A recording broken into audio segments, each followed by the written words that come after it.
Hello everyone, welcome to you all on my YouTube channel. I hope आप बहुत अच्छे होंगे।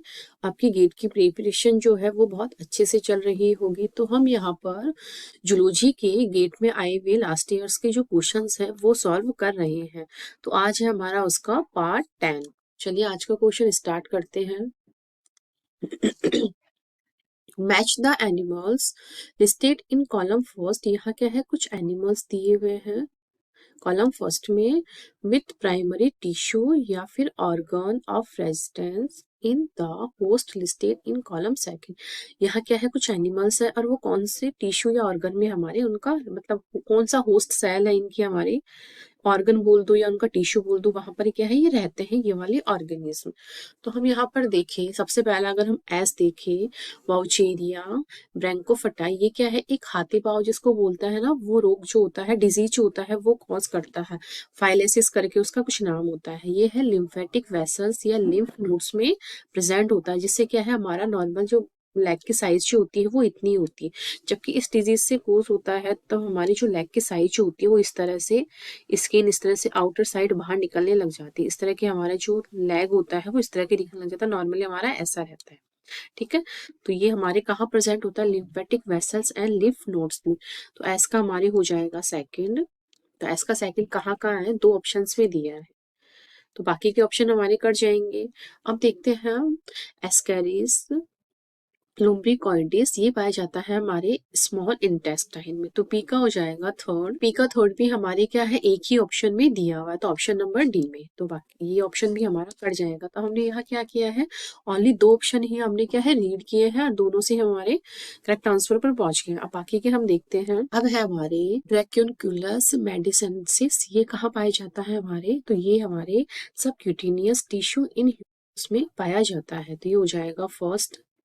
फिर है हमारा एंटेरोबाइकस एंटेरोबायस वर्मिकुलेरिस, तो ये हमारे किस में पाया जाता है, ये होता है हमारे सीकम और वर्मिफॉर्म अपेंडिक्स में क्या है ये प्रेजेंट रहता है। तो इस प्रकार हमारे पी का जो हो जाएगा थर्ड, क्यू का हो जाएगा फर्स्ट, आर का हो जाएगा फोर्थ और एस का हो जाएगा सेकेंड। नेक्स्ट क्वेश्चन पर बढ़ते हैं।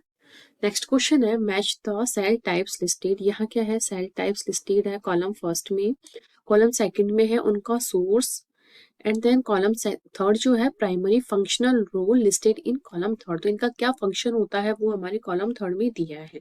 अगर हम देखें, नॉर्मली आपको कुछ भी नहीं आता इस क्वेश्चन में आपको, तो आई जो होती है हमारी विजुअल ट्रांजैक्शन में हेल्प करती है। अब है हमारा सेकंड का ए। तो सेकंड का ए अगर हम देखें कौन कौन से ऑप्शन में है, सेकंड का ए हमारे एक तो इसमें है एंड सेकंड का ए एक इसमें है। इस तरह से हम दो ऑप्शंस एलिमिनेट कर सकते हैं।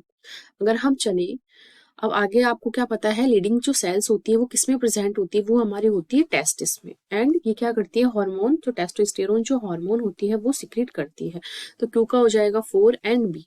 क्यू का फोर एंड बी, क्यू का फोर भी हमारे डी ऑप्शन में ही है। तो ये ऑप्शन भी हमारा कट गया। ये देखो हमने ऑनली एक ही पढ़ा है, करेक्ट आंसर पर पहुंच गए। फिर हम देखते हैं माइक्रोग्लियल सेल, ये कहाँ प्रेजेंट होती है, ये होती है हमारे ब्रेन में। और फैगोसाइटोसिस जो होता है सेल का इस तरह से इनगल्फ होना अंदर की ओर इस तरह से, इसको बोलता है फैगोसाइटोसिस। तो ये क्या होता है, हमारी माइक्रोग्लियल सेल जो होती है ब्रेन में प्रेजेंट होती है और फैगोसाइटोसिस करवाने में फंक्शन करती है या रोल इसका होता है। ये हो गया, तो इस तरह से हमारा करेक्ट आंसर तो ये हो गया। फिर है हमारी लीडिंग सेल हो गया, एनोसेल्स जो होती है हमारे किसमें पाई जाती है, आईज में। और आईज का क्या रोल होता है हमारे, ये होता है विजुअल ट्रांजैक्शन। फिर है न्यूमोसाइट्स, ये हमारे पाई जाता है लंग्स में एंड ये क्या करता है, गैसियस एक्सचेंज में हेल्प करता है। न्यूमोसिस्ट का हो जाएगा हमारे फर्स्ट एंड डी। इस तरह से ऑप्शन नंबर जो डी है वो हमारा करेक्ट आंसर हो जाएगा। नेक्स्ट क्वेश्चन पर बढ़ते हैं। नेक्स्ट क्वेश्चन भी क्या है, मैच द टाइप का ही है। इसमें है match the ecological concept listed in column first. यहाँ क्या है, कुछ इकोलॉजिकल कंसेप्ट दिए हुए हैं with your definitions listed in column second. यहाँ क्या है, इनकी इस तरफ अपन कुछ इकोलॉजिकल कंसेप्ट या टर्म्स बोल सकते हैं और इस तरफ इनकी क्या डेफिनेशंस दी हुई है। तो हम सबसे पहले देखिए डोमिनेंसी हिरार्चीज, ये क्या है, preferential access to the food and mates in a group. तो इसका हो जाएगा हमारे फोर।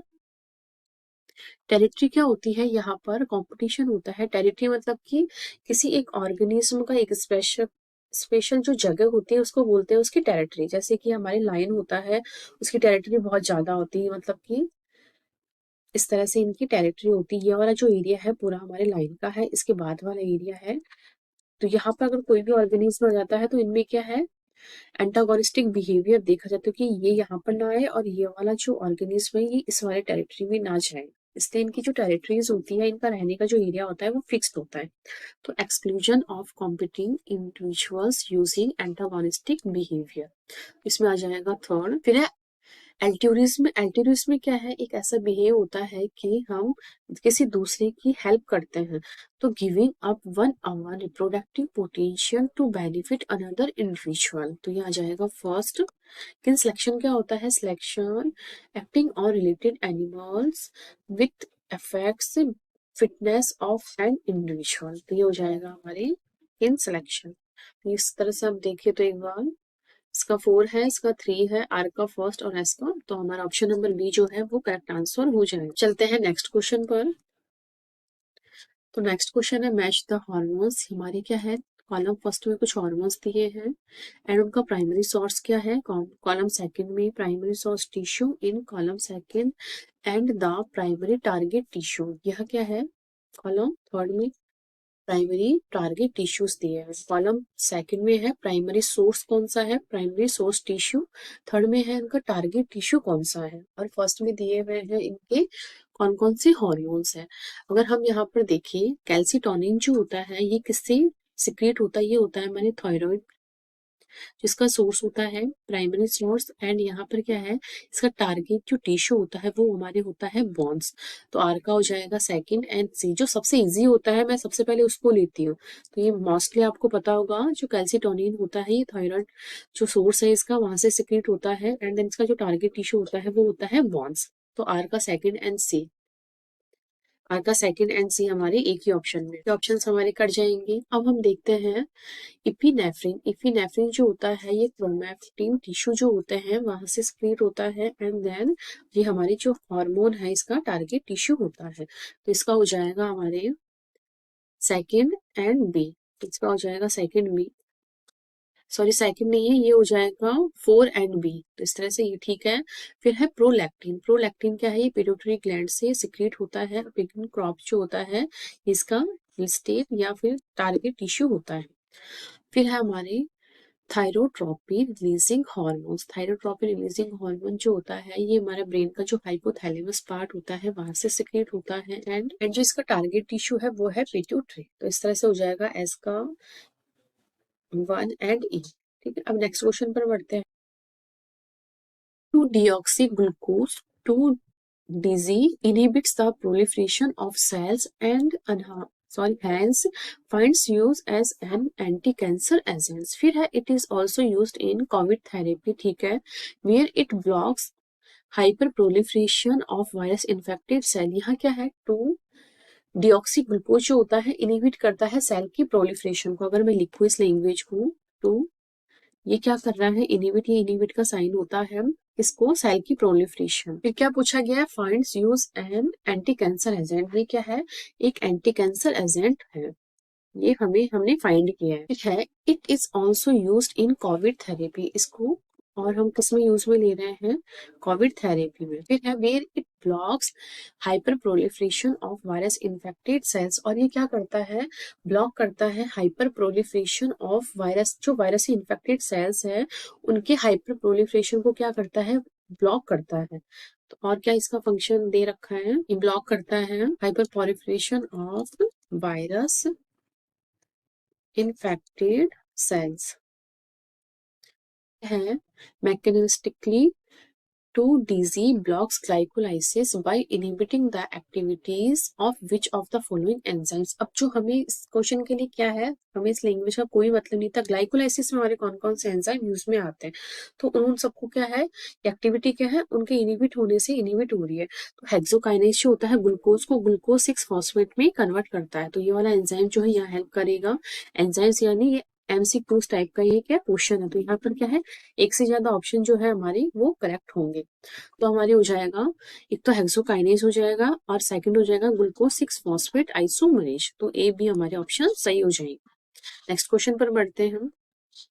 नेक्स्ट क्वेश्चन है, according to Obe equations on microscopy, the ability to resolve two entities inside a cell by light microscopy. Light microscopy depend on which of the following factors? यहाँ क्या है, light microscopy जो होता है उसमें क्या है, एक Obe इक्वेशन और माइक्रोस्कोपी होती है, उसमें क्या होता है, जो रिजोल्विंग पावर होती है वो क्या होती है, 1/Δt इक्वल्स टू, यहाँ क्या दिया है, 2 μ sin थीटा अपॉन में लैम्डा। अब यहाँ पर कौन क्या करता है, सबसे पहले हम ये देखते हैं, रिजॉल्विंग पावर जो होती है माइक्रोस्कोपी की, the resolving power of a microscopy is defined as the reciprocal of the distance between two objects which can be just resolved when seen through the microscope। ठीक है, फिर है रिजॉल्विंग पावर डिपेंड ऑन, हमारे किस किस के ऊपर depend करती है, एक करती है वेवलेंथ जो है लैम्डा, फिर है reflective index of the medium between the objects and the objective. ठीक है, ऑब्जेक्टिव जो लेंस होता है, ये जो numerical aperture of objective lens उसके ऊपर भी डिपेंड करती है, ये करती है वेवलेंथ के ऊपर। एंड थर्ड है इसमें half angle of the cone of light from one of the objects. यहाँ क्या है, ये जो इसका एंगल होता है कि कितने एंगल पर लाइट गिर रही है और कितने पे हमको क्या है रिजॉल्व होकर के जो हमारा ऑब्जेक्ट है वो हमें दिखाई दे रहा है, तो क्या है एंगल पर भी डिपेंड करता है।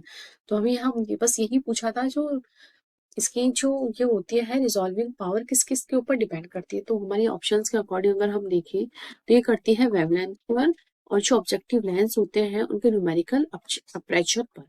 तो हमारी ये दोनों ऑप्शंस क्या है, करेक्ट हो जाएंगे। नेक्स्ट क्वेश्चन पर चलते हैं। नेक्स्ट क्वेश्चन है, match the animal in activity behaviours listed. यहाँ क्या है, एनिमल्स की कुछ बिहेवियर लिस्टेड है with respective animals in column. यहाँ क्या है, एनिमल्स दिए हुए हैं, यहाँ पर उनके बिहेवियर दिए हुए हैं, यहाँ एनिमल्स है कॉलम सेकंड में, एंड यहाँ पर उनकी डेफिनेशन लिस्टेड है। समझ में आ रहा है, कॉलम फर्स्ट में क्या है इनके बिहेवियर, कॉलम सेकंड में है इनका कौन कौन से एनिमल्स है जो ये वाला बिहेव शो करते हैं, एंड थर्ड इनमें है इनकी डेफिनेशंस। अगर हम देखें विंटर स्लिप सबसे इजी है, इसलिए मैं इसको ले रही हूँ। विंटर स्लिप में क्या होता है, जो पोलर बियर्स जो होते हैं ये अपनी नींद निकालते हैं। ठीक है, तो अगर हम आर का सेकंड ले तो आर का सेकंड हमारे दो ऑप्शंस में है। ठीक है, period of inactivity without reducing body temperature. यहाँ क्या है, प्रोलॉन्ग पीरियड के लिए क्या करते हैं, inactivity without using body temperature, ये क्या करते हैं बॉडी के टेम्परेचर को रिड्यूस नहीं करते हैं, तो यहाँ हो जाएगा आर का सेकंड एंड ए, आर का सेकंड एंड ए हमारा करेक्ट हो जाएगा। फिर उसके बाद है हमारे, हम देखिए टॉर्पोर, ये क्या है, ह्यूमिंग बर्ड्स जो होती है वो ऐसा वाला बिहेव शो करती है। तो अगर हम इसका देखें फीका फोर, तो फीका फोर हमारे इसमें भी दोनों में ठीक है। और यहाँ हम देखेंगे क्या करता है, डिक्रीज करती है metabolism with lower body temperature occurring in daily activities. तो हमारे इसका हो जाएगा 4 एंड सी, तो ये हमारा ऑप्शन सही हो जाएगा। अब चलते हैं हमारी, क्यों हाइबरनेशन अपन ने देख ही लिया, हाइबरनेशन अपन ने नहीं देखा है। हाइबरनेशन जो होता है ये हमारे जो कौन सा एनिमल है वो है ग्राउंड स्क्विरल्स में पाया जाता है, एंड देन इसमें क्या होता है, decrease metabolism and lower body temperature full week और मंथ के लिए क्या है, लोअर करते हैं बॉडी के टेम्परेचर को और मेटाबॉलिज्म को क्या है, डिक्रीज करते हैं। इस तरह से ही हो जाएगा सेकंड एंड डी। फिर विंटर स्लिप का मैंने बता दिया है। अब है एस्टिवेशन, एस्टिवेशन जो है ऑस्ट्रेलियन ब्यूरिंग फ्रॉक्स जो होते हैं वो ड्राई कंडीशन में ऐसा बिहेव शो करते हैं। तो इसमें हो जाएगा inactivity period which accompanies extended period of dryness, तो ये हो जाएगा हमारा first and B, first and B. ठीक है, हमारा ऑप्शन नंबर बी है। इस टाइप के जो क्वेश्चंस होते हैं इनमें हमें क्या जो टर्म्स होती है या डेफिनेशन जो होती है वो हमें याद होनी चाहिए, या फिर जो इनमें जो डेफिनेशन या टर्म्स दी हुई है उनका थोड़ा हम अगर मीन भी निकालेंगे, इसका मतलब ये हो सकता है, इसका मतलब ये, तो उससे क्या हम हमारे आंसर तक पहुंच सकते हैं। अब ये है एनटीए टाइप का क्वेश्चन है, a tropical food chain involves producer and secondary carnivore. अगर हम बनाए प्रोड्यूसर, फिर है हमारे हर्बीवोर। प्रोड्यूसर्स को कौन खाता है? हर्बीवोर्स। एंड हर्बीवोर्स को कौन ईट करता है? इसको करते हैं प्राइमरी। प्राइमरी के बाद करते हैं इनको कार्निवोर भी लिख लो। एंड प्राइमरी कार्निवोर्स को करता है सेकेंडरी कार्निवोर्स। यहाँ हमने बना लिया, हमारे क्वेश्चन के अकॉर्डिंग बनाया, वरना अगर इसको हम प्रोड्यूसर मानते तो इसको प्राइमरी कार्निवोर, सेकेंडरी प्रोड्यूसर या टर्शरी प्रोड्यूसर, इस तरह से भी हम इसको लिख सकते थे, लेकिन हमारे क्वेश्चन में दिया आपको उसी सिक्वेंस में इसे बनाना पड़ेगा। फिर है based on Lindeman law of tropical efficiency if producers have, producer जो है उसके पास है 40 किलोजूल एनर्जी। अब सबसे पहले आपको ये पता होना चाहिए लिंडमैन जो लॉ होता है उसमें जो ट्रॉपिक इफिशियंसी होती है, जो एनर्जी का डिस्ट्रीब्यूशन होता है, किस पैटर्न पे काम करता है। यहाँ क्या है 10% जो है हमारी एनर्जी ही क्या है अगले टॉपिक लेवल तक पहुंचती है। जैसे कि यहाँ 100 है, नेक्स्ट टॉपिक लेवल तक कितनी जाएगी? वो जाएगी 10, और उससे नेक्स्ट तक जाएगी 1, फिर जाएगी 0.1। इस तरह से क्या है 10% ही क्या है ये अलग नेक्स्ट जो टॉपिक लेवल है वहां तक पहुंचती है। तो फिर है the energy what will be stored in secondary. यहाँ हमें बताना है कि यहाँ हमारी एनर्जी कितनी जाएगी। यहाँ का हम क्वेश्चन पूछे, यहाँ हमने बता दिया क्वेश्चन में 40 किलो जूल एनर्जी है। अब नेक्स्ट टॉपिक लेवल पे जा रहे हैं हम 10% लो के अकॉर्डिंग, तो यहाँ हमारी बच जाएगी 4 किलो जूल।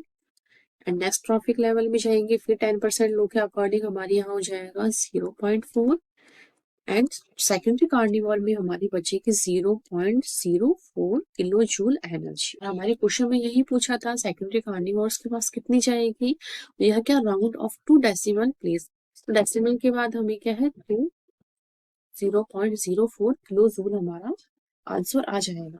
तो इसमें सिंपली हमें लिंडमैन लॉ जो था उसका कंसेप्ट पता होना चाहिए था कि 10% एनर्जी ही क्या है नेक्स्ट टॉपिक लेवल में ट्रांसफर होती है। तो उसके अकॉर्डिंग बहुत इजी सा क्वेश्चन है, लेकिन आपको अगर इसका ये नहीं पता लिंडमैन लॉ में क्या होता है तो आप इस क्वेश्चन को नहीं कर सकते, वरना बहुत इजी क्वेश्चन है ये। तो ये थे हमारे आज के क्वेश्चंस। आई होप आपको सारे क्वेश्चन समझ में आए होंगे। फिर भी अगर आपको कोई डाउट है तो आप कमेंट सेक्शन में कमेंट करके पूछ सकते हैं। और कल जो मैंने वीडियो दिया था उसमें जो मैंने सीक्वेंस लिखी थी उसमें जब मैंने कॉम्प्लीमेंट्री बनाया था तो वहां जी ही लिख दिया था वापस नीचे में। ए के बाद पता नहीं शायद टी था और लास्ट में मैंने जी का जी ही उतार लिया था यहाँ से, जबकि वो जी ना होगी यहाँ सी आएगा। तो आप वैसे आपको होगा अंडरस्टूड ये चीज, बट वो अपन जल्दी जल्दी में बोल रहे हैं तो अपन थोड़ा स्लिप हो जाता है, तो वो मुझसे हो गया था जब मैंने देखा तो वो मिस्टेक थी।